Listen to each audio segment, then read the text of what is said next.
नमस्कार, the India news सच की आवाज में आपका बहुत बहुत स्वागत है। आइए देखते हैं उत्तर प्रदेश और बिहार की 10 बड़ी फटाफट खबरें। इस हफ्ते आगरा घूमने का है प्लान तो कर दें कैंसिल।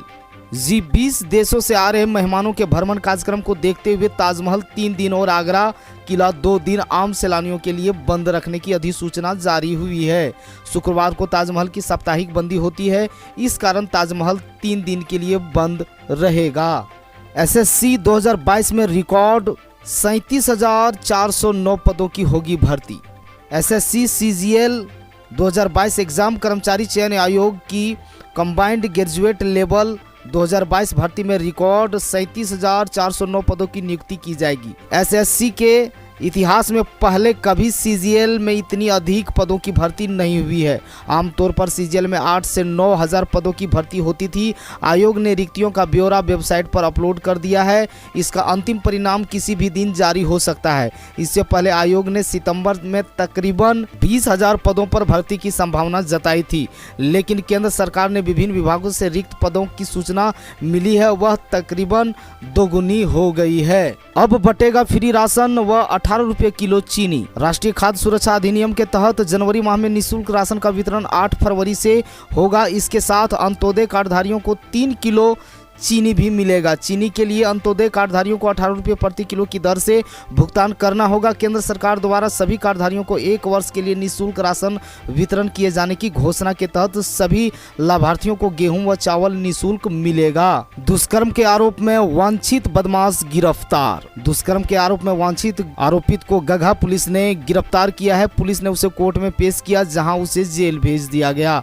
आरोपित संदीप कुमार पुत्र रामनयन निवासी ग्राम लाहीडाड़ी थाना गोला को पुलिस ने गिरफ्तार कर कोर्ट में पेश किया, जहां से उसे जेल भेज दिया गया। आरोपित ने युवती के साथ रेप किया था और जान से मारने की धमकी दी थी। जूते की दुकान पर बदमाशों का धावा, 300 जोड़ी बोरे में भरकर ले गए। बेखौफ बदमाश लगातार वारदात को अंजाम दे रहे हैं। ऐसा कोई दिन नहीं जब लूट या चोरी की घटनाएं नहीं हो रही हो।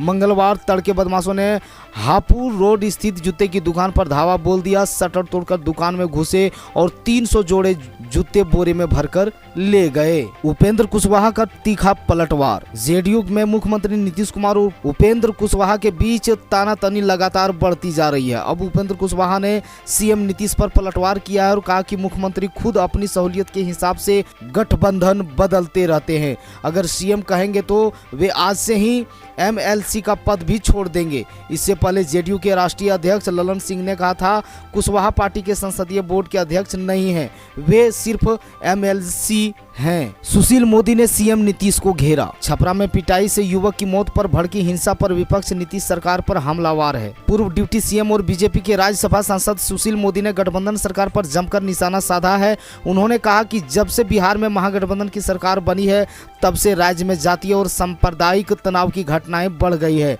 यही नहीं, आरोप लगाते हुए कहा कि छपरा में राजद समर्थकों द्वारा एक युवक की निर्मम पिटाई कर हत्या के बाद अब तक मुख्य अभियुक्त की गिरफ्तारी नहीं हुई है। छात्रा से दुष्कर्म के दोषी सरकारी शिक्षक को 10 साल की सजा। कटरा थाना के एक गांव में 12 साल पहले 13 वर्षीय छात्रा से दुष्कर्म के दोषी सरकारी शिक्षक खुर्शीद आलम को एडीजे 11 के कोर्ट ने 10 साल की सजा सुनाई है। कोर्ट ने 15,000 जुर्माना भी लगाया है। जुर्माना की राशि पीड़िता को देने का आदेश दिया। बीते 31 जनवरी को कोर्ट ने शिक्षक को दोषी ठहराया था। दोषी शिक्षक कटरा थाना क्षेत्र के एक गांव का रहने वाला है। उसके खिलाफ 18 सितंबर 2011 को छात्रा की मां ने एफआईआर कराई थी। पुलिस ने 27 जनवरी 2012 को चार्जशीट दाखिल की थी। अपर लोक अभियोजक विनोद कुमार अग्रवाल ने बताया कि इससे पहले शिक्षक 6 माह से अधिक समय तक जेल में रह चुका है। कोर्ट ने पीड़िता को बिहार प्रतिकर अधिनियम के तहत मुआवजा दिलाने के लिए जिला विधिक सेवा प्राधिकार को अनुशंसा करने का आदेश दिया है। इंटरमीडिएट की परीक्षा में दोनों पालियों में कुल 219 परीक्षार्थी रहे अनुपस्थित। 1 से 11 फरवरी चलने वाली इंटरमीडिएट की परीक्षा जिले के 39 परीक्षा केंद्रों पर जिला प्रशासन की कड़ी निगरानी के बीच सोमवार को 5वें दिन भी हुई। 5वें दिन पहली पाली में जीव विज्ञान विषय के परीक्षार्थियों की परीक्षा हुई, वहीं दूसरी पाली में राजनीतिक शास्त्र विषय पर परीक्षा हुई। 5वें दिन की इंटरमीडिएट की परीक्षा में सभी परीक्षा केंद्रों को मिलाकर दोनों पालियों में कुल 219 परीक्षार्थी अनुपस्थित रहे। जहरीली शराब से मौत पर बोले सीएम नीतीश, कहा पियोगे तो मरोगे। सीएम नीतीश कुमार ने मंगलवार को मुंगेर के बांक पंचायत में गुलालपुर में प्लास्टिक अपशिष्ट प्रबंधन इकाई का उद्घाटन किया और जीविका दीदियों के संवाद किया। इस दौरान उन्होंने कहा कि बिहार में शराबबंदी के बहुत अच्छे परिणाम मिले हैं। महिलाओं की मांग पर ही हमने बिहार में शराबबंदी लागू करवाई। पहले आदमी शराब पीकर घर पर झगड़ता था और पैसे की बर्बादी होती थी, लेकिन शराबबंदी लागू होने के बाद से अब 90% लोग सुधर गए हैं, लेकिन 10% पर मेहनत करना होता है। जहरीली शराब पीकर मर रहे हैं। नीतीश कुमार ने कहा कि जब जहरीली शराब पियोगे तो मरोगे ही, ये बहुत बुरी चीज़ है।